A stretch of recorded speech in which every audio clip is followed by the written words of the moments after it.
नमस्कार दोस्तों, तो आज मैं लेकर आ चुकी हूँ गाजर पनीर मिक्स पराठे की रेसिपी, जो बहुत ही इजी है, साथ में हेल्दी भी है। बच्चों की टिफ़िन हो, सुबह का नाश्ता हो, या फिर आप रात के डिनर में भी ये वाली रेसिपी बनाकर खा सकती हो। पूरी तरीके से हेल्दी और टेस्टी रेसिपी है। सबसे पहले तो मैंने एक गाजर लिया था, उसे हमने कद्दूकस कर लिया है। तो गाजर को हमें कद्दूकस ही करना है, छोटे पीसेस में मत काटना, कद्दूकस करके बनाना, तभी अच्छा सा फ्लेवर आएगा। एक छोटी प्याज का इस्तेमाल किया इसमें डालने के लिए, तो प्याज को भी हम बारीक चॉप करके इसी में ऐड कर देंगे, जिससे बहुत ही अच्छा फ्लेवर आए। आप धनिया भी ऐड कर सकती हो दोस्तों। और इसमें हमने पनीर डाल दिया, 100 ग्राम के करीब हमने पनीर ऐड किया है। हमने इसमें आधा चम्मच के करीब चिली फ्लेक्स ऐड कर दिया है दोस्तों। और साथ में इसी में हमारा चला जाएगा आधा चम्मच के करीब मैगी मसाला, जो बहुत ही अच्छा सा फ्लेवर देगा। स्वाद के अनुसार नमक डाल लेंगे और इसे हमें मिक्स कर लेना है। बहुत ही अच्छी रेसिपी है दोस्तों, फटाफट से बनने वाली रेसिपी है। और अच्छे से हम इसे मिक्स कर लेते हैं। ये जो हमारा है बहुत ही हेल्दी बनने वाला है। और इसके साथ दोस्तों मैंने गेहूं के आटे, रोटी वाले जो आटे हमारे होते हैं ना, नॉर्मल आटा ही हमें सानना है। आटे को हमने सान कर रेडी कर लिया हुआ था।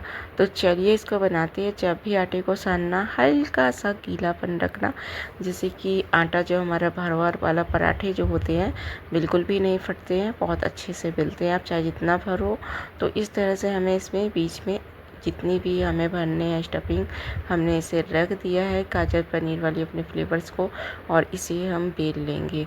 तो फटाफट से चलिए इसे गोल शेप देते हुए इसे हम बेल कर करते हैं रेडी। और बेलते समय हल्के हाथों से बेला करो ना दोस्तों, तो कभी भी कोई भरवा पराठा होता है बिल्कुल भी नहीं फटता है ना टूटता है। तो ये देखो, ये हमारा जो है बहुत ही अच्छे से बेलकर रेडी हो चुका था। इसी तरह से हम एक और दिखा देते हैं, उसे भी हम बनाना है। हमें इसी तरह से बेलना है। बहुत ही अच्छा फ्लेवर और टेस्टी जो पराठे का। चलिए एक और मैं दिखाती हूँ इसी तरह से बनाकर। जैसे कि ये हमारा बहुत ही इजी पराठे हैं और फटाफट से बन जाते हैं। रेसिपी पसंद आ रही है तो दोस्तों लाइक कर देना। जो लोग नए जुड़े हो चैनल्स को सब्सक्राइब कर लेना।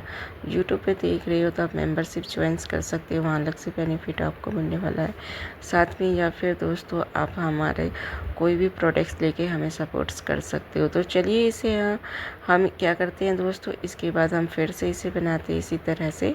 और इसके बीच में ढेर सारी अपनी स्टफिंग रखेंगे, पनीर गाजर मिक्स वाली जो हमारी है।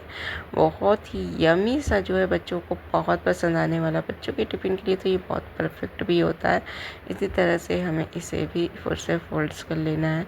अब ज़्यादा स्टफिंग रखोगे तो भी नहीं फटेगा, जिस तरह से मैंने बताया है उसी तरह से इसे बनाना दोस्तों। और इसके बाद हम इसे इस तरह से फोल्ड करके वापस से बेल लेंगे।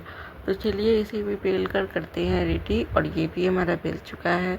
तो पराठा बनाने के लिए हमें दोस्तों तावा चाहिए, घी चाहिए, और दोनों साइड से हमें थोड़े थोड़े से घी लगाते हुए हमें पराठे को सेकना है क्रिस्पी करने तक। दोस्तों अगर आप ज़्यादा घी का इस्तेमाल करना चाहते हो तो कर सकते हो। आप बटर से भी सीखना चाहते हो तो मक्खन से भी सीख कर रेडी कर सकते हो। इसे खाने के लिए आपको दोस्तों टोमेटो केचप से इंजॉय करिएगा, बहुत टेस्टी लगने वाला है। वैसे तो ये सूखा भी अच्छा लगने वाला है, या फिर दोस्तों आप अचार के साथ भी इस पराठे को इंजॉय कर सकती हो, जो बहुत ही टेस्टी और क्रिस्पी वाला है। बिल्कुल हमें इसे दबा दबा के हल्का हल्का सेकना है। बाहर से क्रिस्पी, अंदर से उतना ही है सॉफ्ट आने वाला है ये पराठा। और यही तरह से हम इसके जो बचे हुए पराठे हैं उससे भी हम इसी तरह से सेक कर करेंगे रेडी। तो चलिए बीच बीच में हम इसे सेक लेते हैं इसी तरह से। और ये जो हमारा है बहुत ही अच्छी तरीके से इस तरह से दबाते हुए पराठे को सेकना है, तो क्रिस्पी करते हुए। और ये हमारे जो पराठे हैं फटाफट से सेक कर रेडी हो जाते हैं। तो दोस्तों रेसिपी पसंद आ रही हो तो लाइक कर देना, चैनल को सब्सक्राइब कर लेना। अभी मैं आपको कटिंग करके भी दिखाती हूँ कितना अच्छा ये हमारा जो पराठा है बनकर रेडी हुआ। हल्का से ऊपर हमने इसे बटर लगा दिया है। बटर से फ्लेवर और भी अच्छा आता है, तो हमने थोड़े से मक्खन का इस्तेमाल किया था। आप अपने मन चाहे मक्खन का इस्तेमाल करके बना सकते हो। और ये देखिए कितना अच्छा से ये हमारा गाजर मिक्स पराठा बन चुका था। तब के लिए